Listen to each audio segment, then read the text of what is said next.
How to switch to Binance Pro version on app. Hey everyone, welcome back to this quick tutorial video. Today I will show you that how can you switch your account to Binance Pro on app. So let's get started. On this process, at first you'll have to open the Binance app on your device. Alright, after you open the Binance app, you'll got such interface. So from here, you'll have to just tap on your profile icon just at the top left corner. Alright, after you come on your profile section, at the top, you'll have to just tap on the option Binance Lite. Alright, so after you tap on that Binance Lite option, you can easily access the Binance Lite or Binance Pro version from your app. So in this way, you can easily turn on your Binance Pro version on app.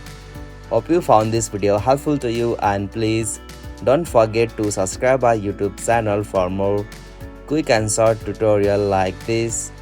Thank you for watching this video. Have a nice day.